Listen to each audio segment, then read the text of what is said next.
Bu prezentasyonun ilk bölümünü Cowan arkadaşım anlatacak. Tabii İngilizce olacak mecburen.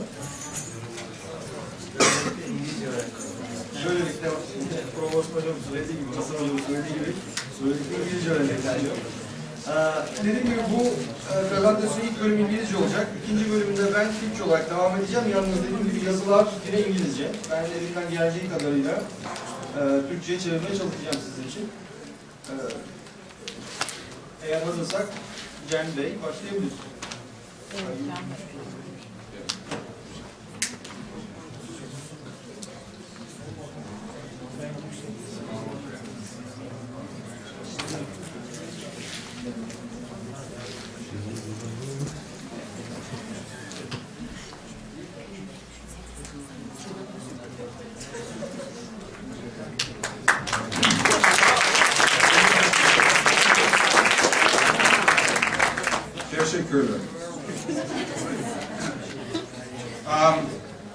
I'll try and speak slowly, but I know we are short in time, so I will move fairly quickly. I want to emphasize in this presentation, because there are more students here than there are any other type of person, that this is quite important for the students, particularly because I want to talk about opportunity for you. And in saying that, I also want to speak to the faculty, in that Bekir and I are offering up what we consider to be a great opportunity. So to begin, welcome, and welcome aboard this adventure.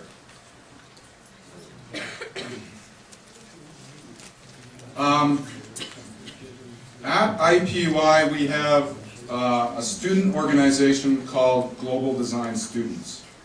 This has been in operation for 7 years, and it essentially addresses the fact that in this age of international education, we should really be teaching, as teachers, the world.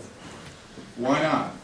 And similarly, why can't our classrooms contain not just students from Atılım, but students from all over the world? And that is powerful.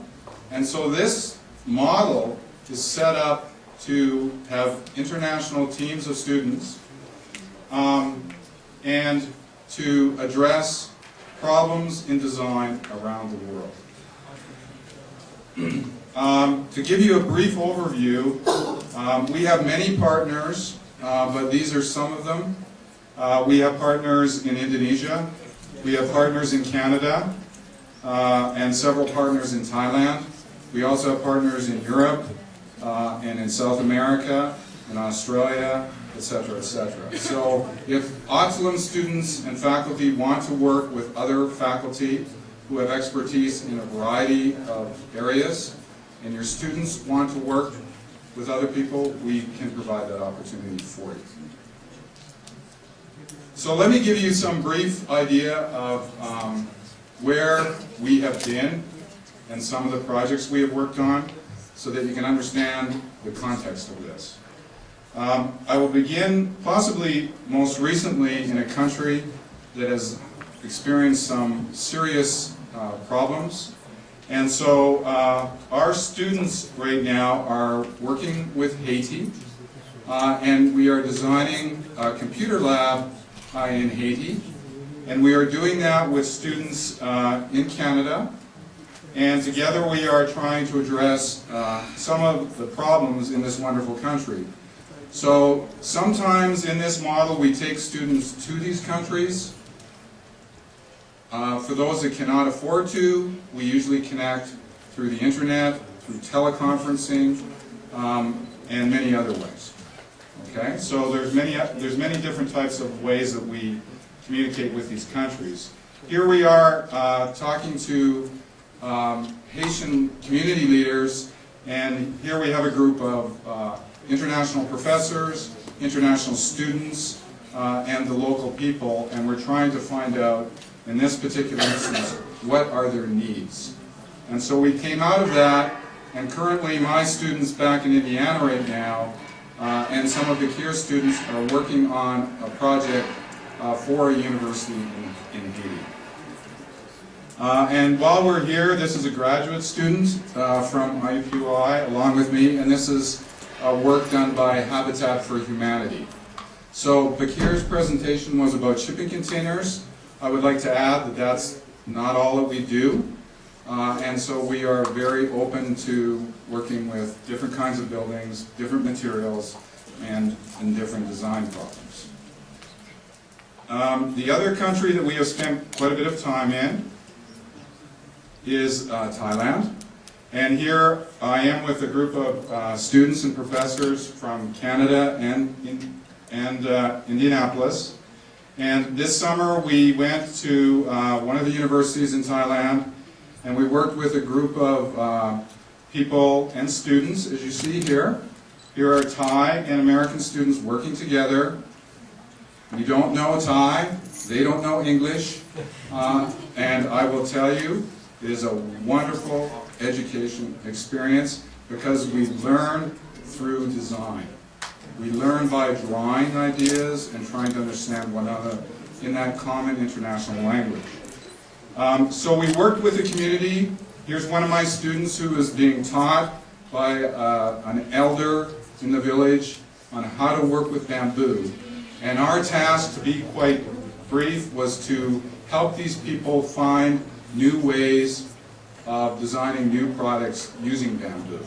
So that is just one example of something that we did this last summer in Thailand. We've also spent quite a bit of time in Southeast Asia, as you can see, and I was fortunate enough to take students to Indonesia immediately following the tsunami, and also an earthquake, and also a volcano eruption, all at the same time. And so here you see a group of people rebuilding. My students said, well, in America, we wouldn't have all of this garbage around an area where you're building. And the lesson that they learned is that the Indonesian people leave that there so that they can use all that material and reuse it again. So it was a wonderful moment for my students to learn that. We also were fortunate to work with this university here, Gajah Mada, whereby the university was a place where experts in bamboo construction came to the university, and the students and the faculty built these structures out of bamboo. These are known as transitional shelters, so they come after tents. And we came back a year later, and some of the bamboo panels that you see here were replaced by brick. So this structure over time changes, but it provides an immediate source of comfort for these people. And you will notice that the shelter is covered with blue tarpaulin, because the main reason why people didn't want to go back in their houses was because most of their houses, like the houses here in Turkey, are covered with clay tile roof, and they were very worried about the roof caving in on them. So this was a temporary method to get them feeling comfortable to go inside. So there are many stories to be told. Here's an example of one day we spent a day with this person here who works with USAID, and my students and I got into his car and followed him for an entire day to find out what kind of bamboo do you select, how do you know where to get it, which species of bamboo would you select. So the experiences we have are, needless to say, are amazing, and I guess that's why I stand here and tell you that I love being a teacher, because this is just an amazing experience. We also have worked in Haiti, or pardon me, a wonderful place of the United States, perhaps one of the nicest parts of the United States, in Hawaii. And this now, in terms of my presentation, transitions into using shipping containers. Hawaii is a beautiful place, but it has a lot of homeless people. And the climate almost encourages that because people can live outside and it's not uncomfortable. So we took a group of students to Hawaii, and we partnered with students from Hawaii. And by the way, some of these students were not design majors. We had some students that were studying physiotherapy, for example, that had never even had a hammer in their hand and didn't know how to use a hammer and didn't know how to frame a wall. So we spent quite a bit of time teaching people how to do this. It was a wonderful hands-on experience of how to take 2 shipping containers and make them into shelter for homeless people. So if you can't afford to go to Hawaii and you can't come with us, we could still offer you the ability to watch us through video and see what we do and learn from that experience. So I'm basically saying that Atılım students, here's your chance and faculty to join us in these worldwide wonderful experiences and get outside the comfort zones we typically teach and learn in. And here our students are working inside the shipping container, learning how to install material. So not only do they design, but they learn how to work hands-on with the material. And here's our group of Canadian students that came with us as well. So these example projects should give you some idea of some of the work we've been doing over the last couple of years, mainly with students who are really interested in this type of thing. So what I'll do now is I'll pass the mic, not physically, to Bekir, because I would assume many of you didn't understand a lot of what I said, and I'll let Bekir complete this.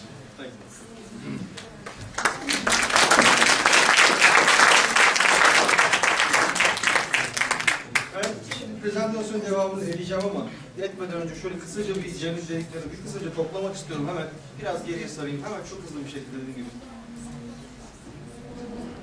Şimdi bahsedeceğim olay, biraz sonra bahsedeceğim proje aslında 2009 Mayıs'ta Hawaii'de başlamış bir projeydi.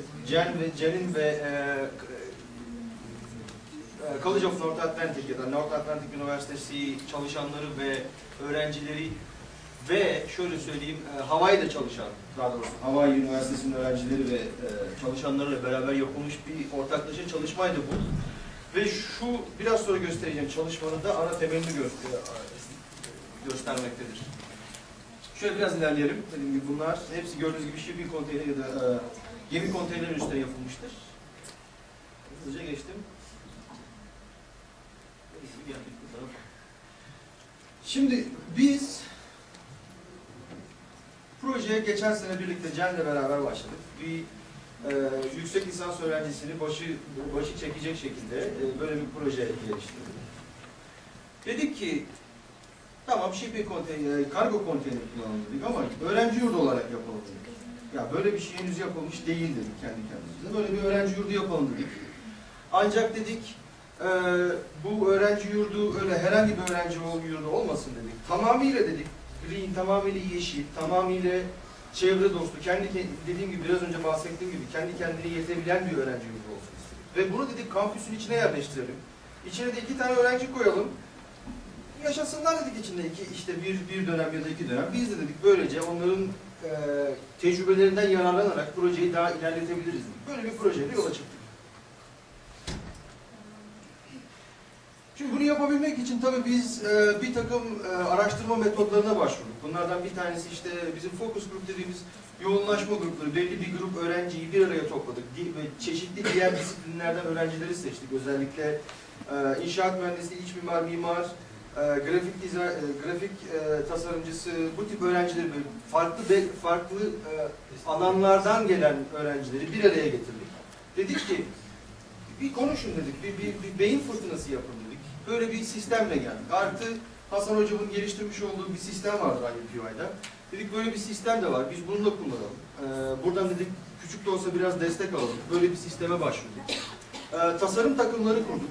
İşte dedim bir tasarım takımı dediğim şey işte bir iç mimarlık takımı iç mimarlığı yaptı. Bir mimarlık takımı işte mimarlığını üstlendi.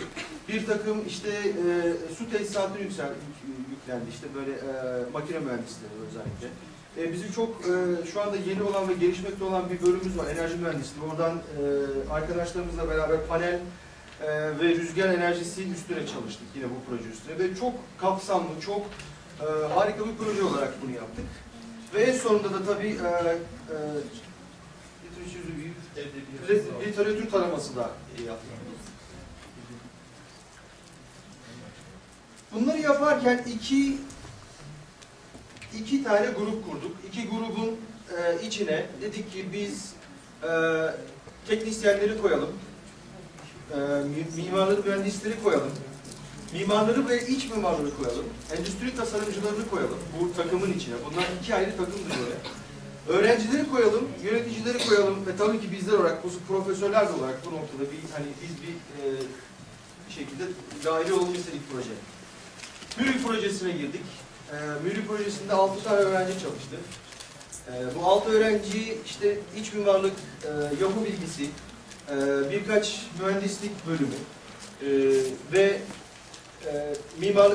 mühendislik teknolojileri bölümünden sağladık ve bunlarla beraber çalıştık. Şimdi kusura bakmayın, ben İngilizce Türkçe'ye hızlı çevirmeye çalışıyorum. Biraz tekliyorum ama bu gerçekten çok yardımcı oldu bize. Çünkü birçok farklı disiplinler, birçok farklı bir şekilde yararlandık. Yani herkesin masaya yatırdığı ya da masaya getirdiği tecrübe, deneyimler çok farklıydı. Ve gerçekten çok verim aldık bu projeden. Şimdi bu takımları şöyle biraz daha açalım istedik. Bir miktar daha açalım istedik bu prezentasyonda. Dedik biz mimarlar ve buradan biraz kesiyor, herhalde biraz rezonasyon problemi var. İç mimarlar ve endüstri tasarımcılarını bir araya getirdik. Dedik siz iç mekandan sorumlusunuz. Bu noktada sizin yapacağınız iş budur. Teknoloji insanlarını bir araya getirdik ya da eksperleri bir araya getirdik. Bunlar kimlerdi? Bunlar mimarlık teknolojileri insanlarıydı. İşte elektrik mühendisleriydi. İnşaat mühendisleriydi, makine mühendisleriydi ve bilgisayar destekli tasarım profesyonelleriydi.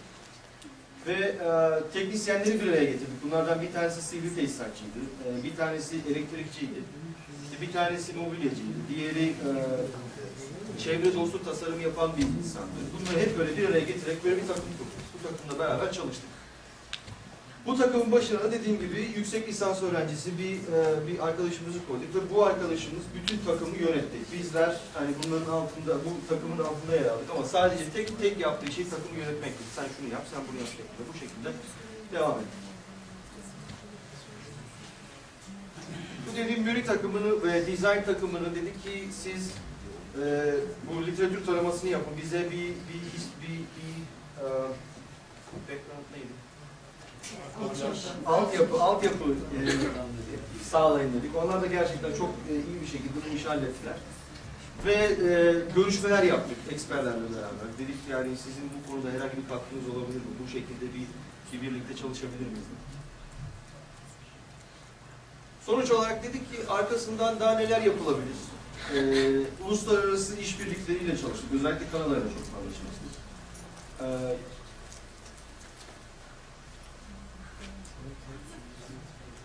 İşte halkımızı bir araya topladık, öyle söyleyeyim. İşte bir noktada bir eğitim verdik. İşte güneş sistemlerini bu noktaya taşıdık. Işıkçılarla çalıştık. İşte iç mimar ve mimarları bir araya getirerek bu şekilde bir tasarım yaptık.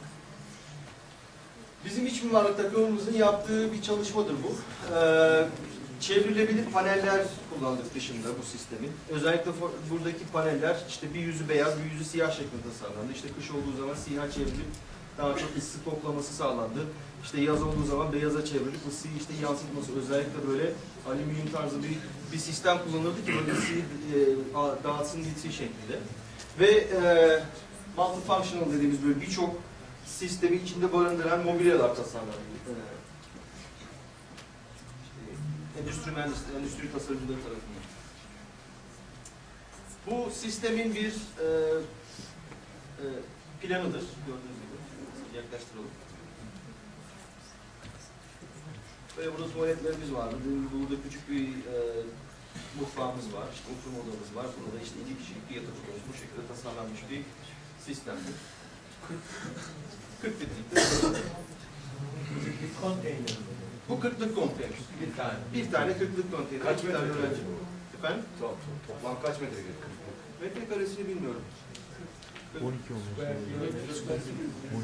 Square feet olarak ne kadar? Bir önceki prezentasyon bir sürü galiba. Maybe by 20. Maybe by 20. Or is that 40? That might be 40. This is 40. No, so it's 8 by 40, right? 360. 800. Right? Yani 320 inç fit kare. O da 40 metrekare falan bir şey. 40 metrekare tarzı bir şeymiş. Yani 12, evet 40 metrekare civarında bir şey oluyor. Şimdi özellikle sıhhi tesisatta şunlara dikkat ettik. Dedik ki tuvaletlerde kesinlikle yağmur suyunu tutacağız ve yağmur suyuyla tuvaletlerdeki sistemleri gidereceğiz. Yani kesinlikle yeni bir içme sistemi kullanmayacağız. Çünkü yağmur bol. Farklı bir yağmur sistemi kullanacağız dedik. Yani bu kendi bir şekilde biriktirecek. Yani böyle bir şekilde bunu salmayacağız dedik.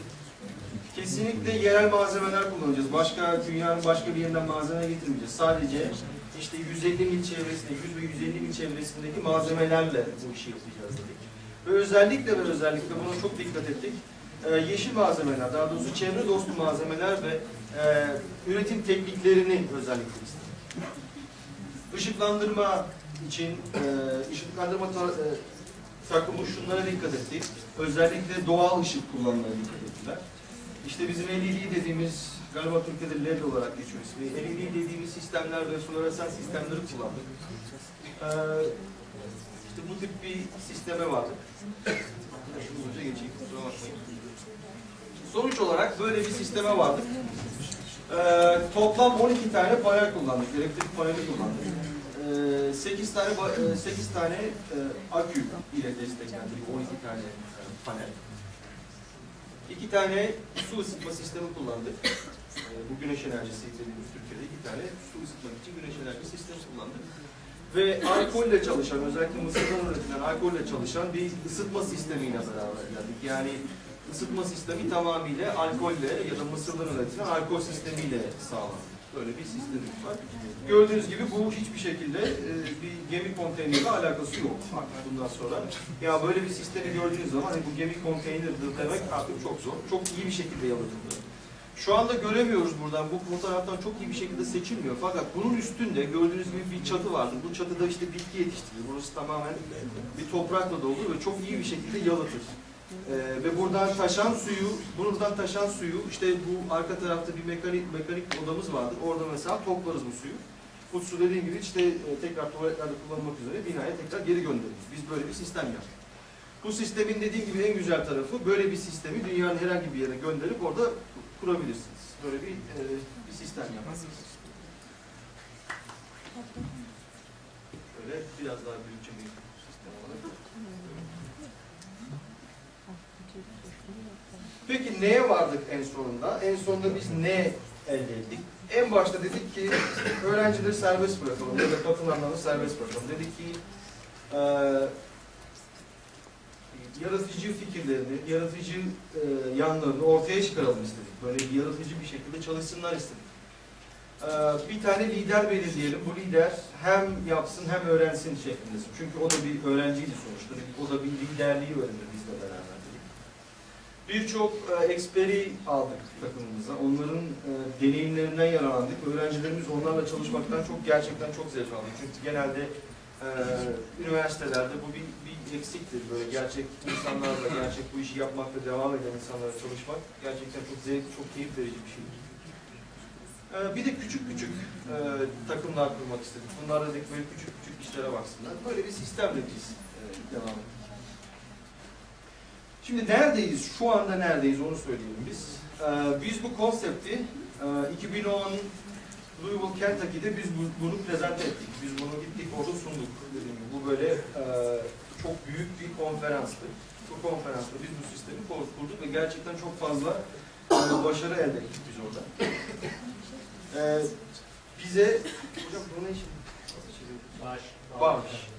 Bağışlarla beraber, yani bağış veren insanlardan bağışlarımızı aldık. Özellikle bir kargo konteyneri bağışlandı bize. Ondan sonra mobilya tasarımı yaptık, onlar bize bağışlandı. İşte bu mutfak dolapları falan, bunların hepsi bize bağışlandı. Çünkü bu projeyi desteklediler bizle beraber. Bizim üniversitemizden bu konu için, bu sistemi kurabilmemiz için biz iznimizi de aldık. Dediğim gibi. Ve en sonunda 2 tane öğrenci belirleyeceğiz. Dediğim gibi iki öğrenciyi artık hani çok kaba bir deyim olacak ama denek olarak bu sistemin içine koyacağız. Ve diyeceğiz ki yaşayın burada 2 dönem ve bize sürekli bilgi verin. Biz hani sizin deneyimlerinizden neler eksik, neler güzel gidiyor bunu öğrenmek istiyoruz. Sonuçta bir sonraki yapacağımız sistemi çok daha iyi yapmak istiyoruz. Böyle bir sistem için çalıştık ve şu an için bu noktadayız. Henüz daha dediğim gibi bu sistemi tam kurmuş değiliz çünkü daha geçen dönem bitirdik tasarımları ve bu dönem biz bu dediğim her şeyi yaptık. Sonuçta büyük ihtimalle şu anda kış geldiği için de çok fazla bir şey yapamıyoruz ama büyük ihtimalle bahar döneminde artık bu şeyi çalışmaya başlayacağız ve bunu yaparken de dediğim gibi öğrencilerle beraber çalışacağız ve öğrencilerin bunu yapmasını isteyeceğiz. Yani bunu yapmasını öğrenciler. Biz böyle bir sistem yaptık. Öğrenci yurdunu bu şekilde tasarladık. Dediğim gibi gerçi Cengiz de aynı şeyi söyledi. Biz dedik bu işi yaptık. Çok da başarı elde ettik. Atılımla beraber de biz bu işi yapmak istiyoruz. O yüzden biz bu yüzden buradayız. Bundan sonra Türkiye'de de çalışmak istiyoruz. Şimdi eğer herhangi bir sorunuz varsa bu konu hakkında alalım. Biraz kısa oldu ama dediğim gibi hızlı geçmeye istedim. Buyurun. Pardon. Öncelikle alkışlar.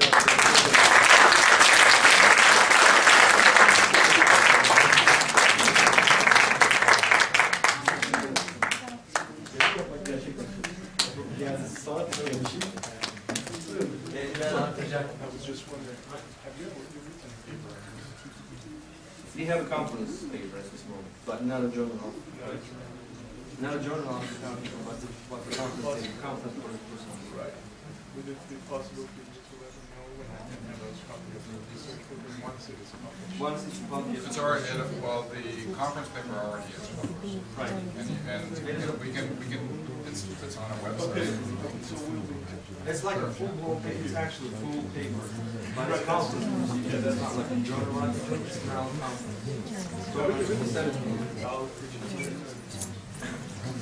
Buyurun. Soracağım, daha doğrusu öncelikle gerçekten güzel bir çalışma ve ben bunu sadece deprem için değil, Doğu Anadolu'da, daha doğrusu birçok ülkede okulları olmayan, yolu olmayan, işte öğretmenlerine bulamayan birçok ortamlarda da gerekli olduğunu düşünüyorum. Şöyle bir sorum olacak, sanırım bunlar kullanılıyor, yani yapılıyor birçok ülkede. Bununla ilgili bir şartname, bir specification var mı? Yani bu konteynerlerin içinde kimyasal atıklar, uranyum gibi yarılanma süresi çok uzun olan bazı malzemelerin de taşınmış olması lazım. Bunların kullanılmaması için, buna benzer, benim şu anda aklıma gelen, bunların kullanılmaması için bir şey var mı? Kanun var tabii. Şimdi şöyle, shipping, kargo konteynerleri sınıf. Mesela kuru yük kargo konteyneri vardır. İşte bunların sınıfları vardır. Şu an için hepsini hani aklımda tutamıyorum ama mesela biz kuru yük konteyneri üstüne çalışıyoruz. Yani biz mesela atıyorum uranyum taşınmış bir şey tabii ki istemeyiz. Bunlar zaten ayrılıyor. Bunlar hani böyle halka açılan bir şey değil. Yani sonuçta bunu sınırlayacak bir şey var. Vardır mutlaka. Türkiye için konuşamayacağım. Yani bunu üzülerek söylüyorum. Türkiye için konuşamayacağım ama Amerika için bu gerçekten mevcut. Yani bu tip şeyler çok sıkı bir şekilde de yapmıyor. Çünkü kimse işte yarın yiyeceği yemeği bir uranyum taşımış bir şey için yemek istemez. Yani onu belki onu yasaklayan insan da hani yiyecek aynı şeyden. O yüzden yani bu tip şeyler çok sıkı şekilde konuluyor. Ve biz genelde dediğim gibi bu tip bir konteyner projesi genelde kuru yük konteyner. Kaç kadın, kaç? 8 tanesi araya şey koymadan, böyle destekleyici bir yani sistem koymadan. Sistemi oluşturmaya gerek kalmadan, evet. 8 tanesi üst üste. Destekleyici bir sistem kurmadan 8 tanesi üst üste hiçbir şekilde yani her şekilde dayanır. Bu Şimdi gösterdiğin bir yurttu. Evet. Orası. Bunun içinde gibi konforlu var. Mesela sıcaklık, soğukluk için yalıtım malzemelerinden bunlar klima var mı içinde? Klima çok enerji çeken bir şey. Klimayı biz genelde o panel sistemiyle çözmeye çalıştık. Yani mevcut olan bir şekilde Neydi o? bir panel sistemimiz var. Biraz koşuyoruz önce, kusura bakmayın. Ben böyle hızlı geçmeye çalışayım.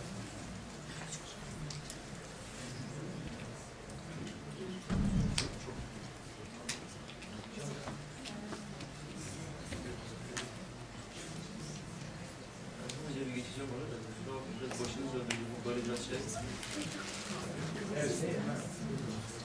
Şimdi dediğim gibi burada bir mekanik odamız var. Bu mekanik odada her türlü her şeyi çözüyoruz. İşte su ısıtması, su soğutması, su toplaması her türlü şekilde orada çözülüyor. Zaten bildiğiniz gibi konteynerin böyle bir kapağı vardır ya da bir kapısı vardır.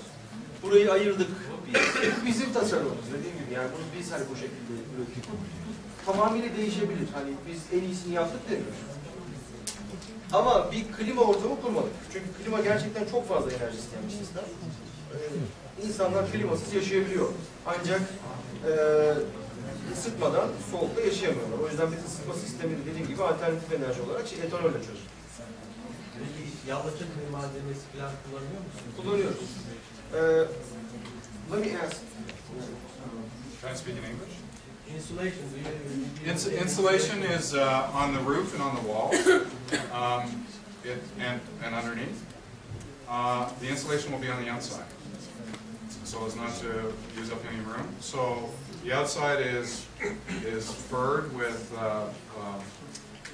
metal studs, and then in between each metal stud is rigid insulation. On the roof is a green roof, which keeps it isolated, and the heating system inside is radiant heating in a slab, concrete slab, using ethanol. Ben şöyle toparlayayım hemen. Bu sistemi tasarlarken, Cem'in söylediğini hemen bir toparlamak istiyorum. Bu sistemi tasarlarken izolasyonu biz konteynerin dışına attık. Hiçbir şekilde içine vermedik. Her şeyi dışında çözdük. Böylece iç kısımdan hiçbir şekilde böyle almadık. Yani bunu bu şekilde söyleyelim. Dediğim gibi yeşil çatı kullandık. Bu yeşil çatı mükemmel bir yalıtım sağlıyor. Bir de ısıtmayı da yerden çözdük. Yerden ısıtıp çözdük. Çünkü çözdüğümüz için yeri de çok fazla yalıtmamıza gerek kalmadı. Sana bu kadar değil mi? Buyurun. Bu çalışmanın maliyeti ne oldu? Şu an için bedava değil mi? Tamam, bağışlarla birlikte öyle. Bağışlarla gerçekten rakamda ödemin alındığı yol olacak. Gerçek harcama olsaydı 10'dan fazla. 5.000 dolar. 8.000 dolar. How much would this have Konsept yazıyor. How much would this have Şarkıyı aldım bir tane. Konteyner o zaman kaç aldı? 2.000 dolar. Ne kullanılmış. Ya $10.000 civarı. Ya o civar bir şey tuttuğunu ben tahmin ediyorum. Amerika için geçerli. Bu Amerika için geçerli. Türkiye bilmiyorum. %18 KDV Ama var. Türkiye oraya kadar biraz daha malzeme alıyor. Orada işte Tabii ya zaten malzeme biz böyle bir projeyle gelirsek zaten hani bu eğer böyle bir projeyle hani gelirsek atılıma zaten bu sizin gözünüzde olacak. Yani biz hani dediğim gibi ben neredeyse 15 sene oldu Türkiye'den çıkalı. KDV %18 olmuş alıyorum. Could be possibly more since Bunlar için you're not KDV considering the workmanship, Sure. the plumber, and But what we do is we actually employ students. So they do while they're learning. So that's you said that's on a pro bono basis. Right, pro bono. Aside from that, if the university is going to bring people from the outside to do the work, that's going to cost them. So that's going to be an additional maybe $4 or $5 grand.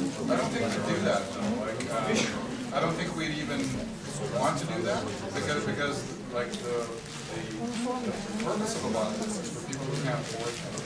So we try and build into these projects the pro bono free labor. You know, what can you do as an expert, right, to bring to this project? Ben şimdi soruyu bir hemen önemli bir soru. Bunu hemen çevirmeye çalışayım sizin için. Arkadaşımız dedi ki Türkiye'de yaparsanız işte maliyetini işçilere nasıl vereceksiniz şeklinde. Bu arttırmayacak mı maliyeti falan şeklinde bir soru sordu. Biz de dedik ki biz zaten öğrencileri kullanıyoruz dedik. Öğrenciler yaparken öğreniyorlar bunu. Hani böyle bir sistemle geldik. Böylece bizim hani işçilere verdiğimiz para da arttı.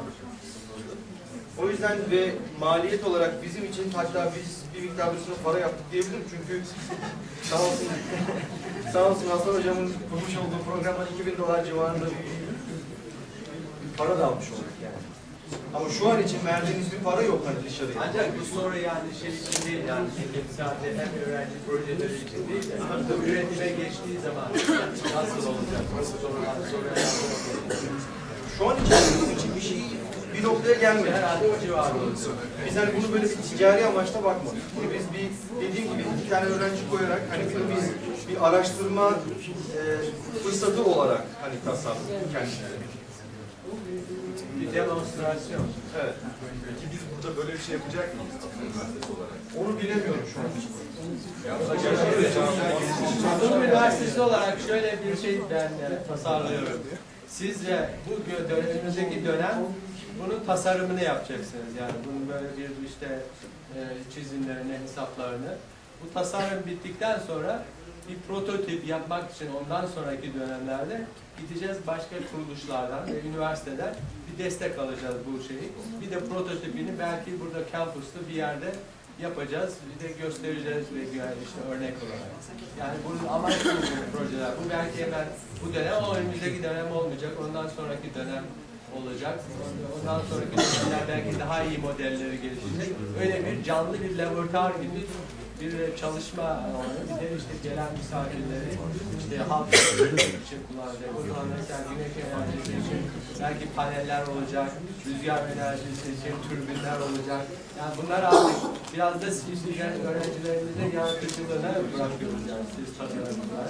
Belki işte onun gibi dedik ki ileride belki inşaat mühendisleriyle çalışılacak, belki enerji mühendisleriyle, elektrik mühendisleriyle çalışılacak. Yani bir de böyle disiplinler arası bir çalışma olacak. Yani bu böyle sürekli bir proje şeklinde olacak. Yani bir dönemde bitecek bir şey diye de düşünmüyorum. Evet. Kesinlikle doğru.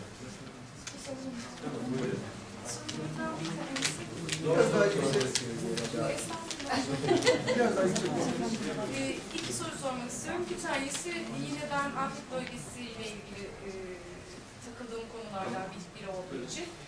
Afet bölgelerimiz böyle bir ekipmanın taşınması halinde ne kadar süreli kullanıma açık ve bunlar tekrar alınacak mı? Bir diğer şey de aslında bir tespittir, durum tespiti geldi bana ama maliyetin $10.000 civarında olduğunu düşünürsek günümüz koşullarında Amerika'da, Türkiye'de de yaklaşık eşit aynı mı olabilir cevabına ben hani sorusuna şöyle cevap buluyorum.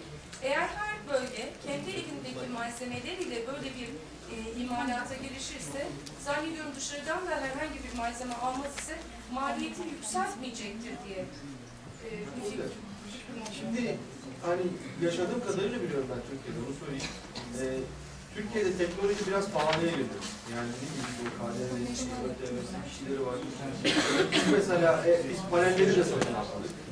Ama panelleri mesela satın almış olsaydık biraz daha tabii Türkiye'ye göre biraz daha ucuz olacak.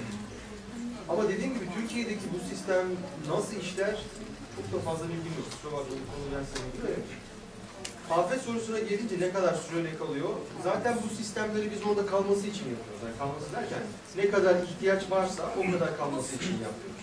Eğer zaten hani kalıcı olmasını isteseydik tamamen zaten hani bunun için bina yapılırdı ya da ne bileyim işte başka bir çözüme gidilirdi.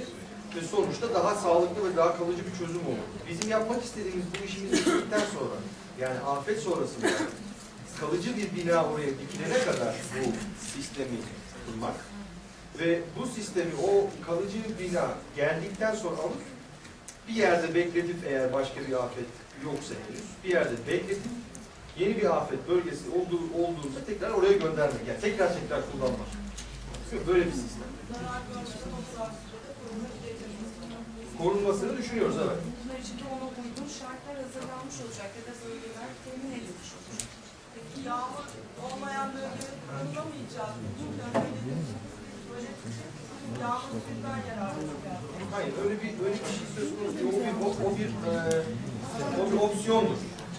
Yani sonuçta mutlaka ki bir şekilde şehir şebekesine, şehir şebekesine bağlanabilir. Ama böyle bir opsiyon varsa, yani içme suyu gibi kaliteli bir suyu işte sifon olarak kullanmamız çok yazık yani. Yani dünyada bir sürü insan var. O zaman yani yağmur olmayan yerde rahatlıkla Ben duyamıyorum, kusura bakmayın. Bir dakika. O zaman her yerde rahatlıkla kullanılabilir yani. Tabii. Ya bunlar opsiyonlar. Eğer o, mesela şöyle söyleyeyim, burada bayağı bir rüzgar var. Burası çok mantıklı bir şey, yani şey için, rüzgar enerjisi.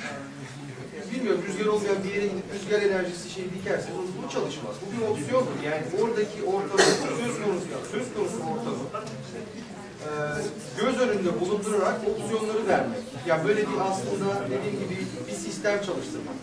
Amacımız o. Eğer o noktada bu sistemi çalıştıracak bir olanak yoksa başka bir sisteme tekrar dönmek. Bizim şeyimiz budur. Başka bir sorunuz var mı? Teşekkür ederim arkadaşlar.